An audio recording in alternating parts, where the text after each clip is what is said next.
Hello everyone, welcome back. The topic is Frey syndrome from salivary gland pathologies. So the Frey syndrome, it is also called as gustatory sweating syndrome. Now gustatory, it means taste. So in this, when the person he thinks or he eats something at that time, he sweats. So because of that, it is known as gustatory sweating syndrome, or it is also known as Bell-Larger syndrome because it was introduced by Bell-Larger in 1853, and it is also called as auriculotemporal syndrome because this syndrome it is associated with the damage to the auriculotemporal nerve. So this is like the various name for your Frey syndrome. So what happens in this Frey syndrome is there is damage to your auriculotemporal nerve. So during the healing process, what happens is your auriculotemporal nerve, it goes and it reaches the sweat gland instead of reaching the salivary gland. So this means that when you are supposed to salivate, you sweat instead. So sweating, it appears when the person he eats, sees, thinks about or talks about food. So all these things, it produces strong salivation. So in this, you have to remember that the person is sweating while he is eating. So that is nothing but a Frey syndrome. So it arises due to the damage to the auriculotemporal nerve and subsequent reinnervation of the sweat glands by the parasympathetic salivary fibers. So this is like basic like mechanism how this Frey syndrome it occurs.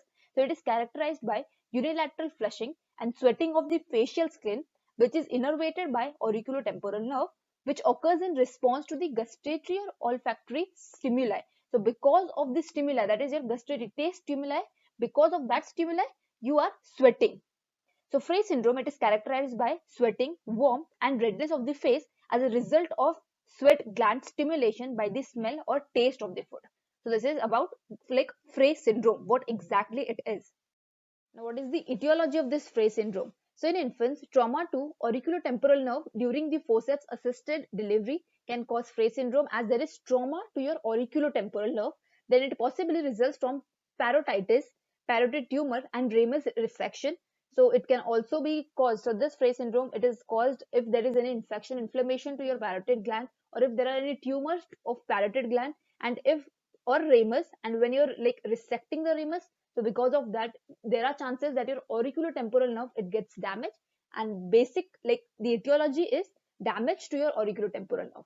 Then congenital abrasion of the auriculotemporal nerve fibers between the parasympathetic and sympathetic pathways. Then parotid surgery, especially after the excision of the superficial lobe or drainage of the parotid abscess. Then if there are any TMJ surgeries, and rare causes are mandibular condylar fracture, blunt trauma, etc. can cause Frey syndrome. Now, what is the basic mechanism for this Frey syndrome? So, Frey syndrome, it is related to aberrant regeneration of the nerve fibers. Hence, sweating or dermal flush, it occurs during salivary stimulation, that is eating or thinking of eating or food. So, over here now you can see this is the normal thing where the parasympathetic nerve, it is going towards your salivary gland, and the sympathetic nerve, it is going towards the sweat glands. Now, in this, now as there is damage to your auriculotemporal nerve. So, when there is healing process, so what happens is now the parasympathetic nerve it is going towards this sweat glands. Now over here you can see it is getting mixed. So this is the basic pathophysiology for your Frey syndrome. So Frey syndrome it is believed to be a result of misdirected autonomic nerve regeneration following the injury to the parotid region. So it is like your fiber it is misguided or it is misdirected towards the sweat glands rather than just going towards the salivary gland. So over here, it is the regeneration following the injury to the parotid region. So after injury, this section post-ganglionic secretomotor parasympathetic fiber, that is your auriculotemporal nerve, which normally it innervates the parotid gland, it becomes connected to the sympathetic receptors, which innervate the sweat glands. So over here now you can see, so it is getting like innervated with the sympathetic and it is reaching the sweat glands. So hence, stimuli that normally causes salivation, that is aromatic food, thinking about certain food, simultaneously it causes a pathological sweating and flushing in the preauricular area on the side of the nerve injury. So this is the pathophysiology of the Frey syndrome. Now what are the various clinical features? So over here you'll see there is flushing and sweating of the involved side. This is the major clinical feature of Frey syndrome. That is, there is sweating and flushing of the face on that involved side. So if the nerve it is damaged on right or left side, so on that side only there will be flushing and sweating, and it is chiefly in the temporal region during eating, particularly the spicy food. There is warmth and redness of the face. Over here now you can see there is sweating, there is warmth and redness.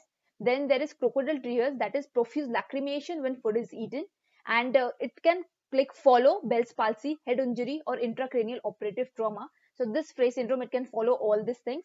So these are the various clinical features. The basic clinical feature is redness, warmth, and flushing, sweating of the involved site. So now how are you going to diagnose the Frey syndrome? So the diagnosis of Frey syndrome is usually as simple as talking to and examining the patient, but there's an additional test that can be used to outline the facial area, and that test is known as a minor iodine and starch test. Now what you do in this is, first you're going to paint the area. So paint the involved area, that is whether it is right or left.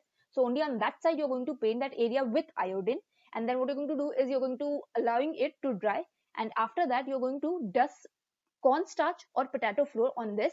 So this is the basic like test that you do.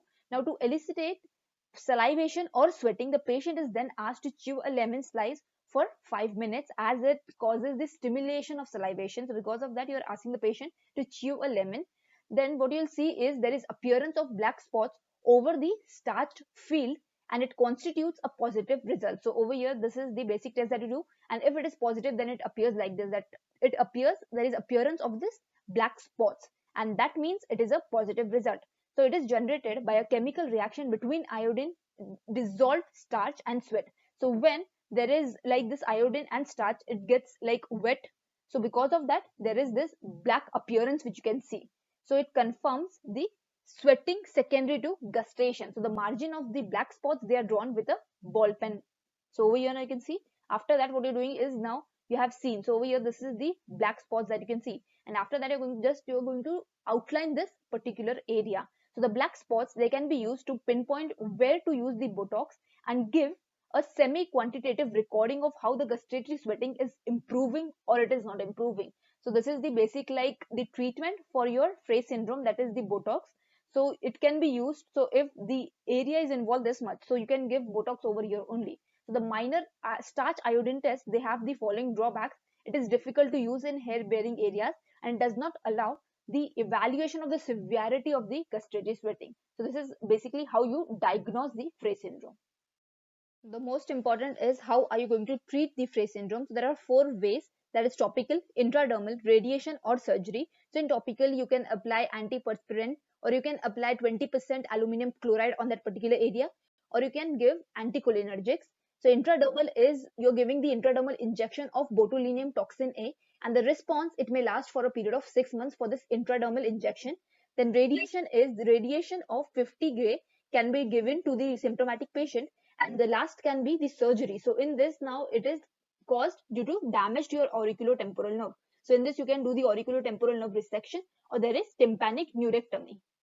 So in most cases, Frey syndrome patients, they do not complain of their symptoms, and they are often treated effectively with topical antiperspirant gels which is applied to that affected area. However, when the symptoms, they become bothersome, various prophylactic and therapeutic surgical strategies, they have been proposed to minimize the incidence or severity of Frey syndrome. So this includes Botox. So that is the intradermal injection of botulinum toxin A.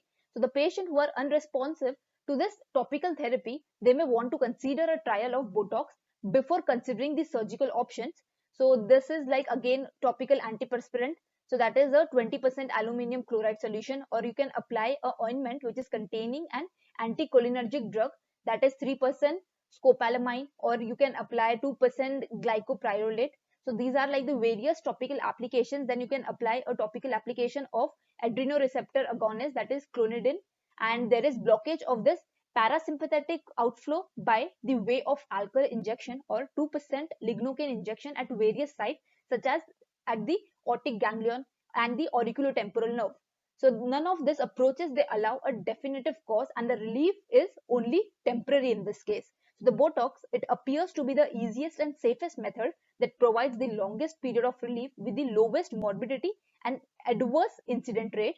And you can also do the radiation, as we have already seen. Then there can be temporal fascia grafting. Then there can be application of synthetic materials to the surgical field at the time of surgery, ligature, tympanic neurectomy. So this becomes your like the surgical thing that you can do tympanic neurectomy, or you can do the like resection of that particular nerve, that is your auriculotemporal nerve. So this is the treatment modality of Frey syndrome. So this was all about Frey syndrome. I hope you found this video helpful. Thank you so much.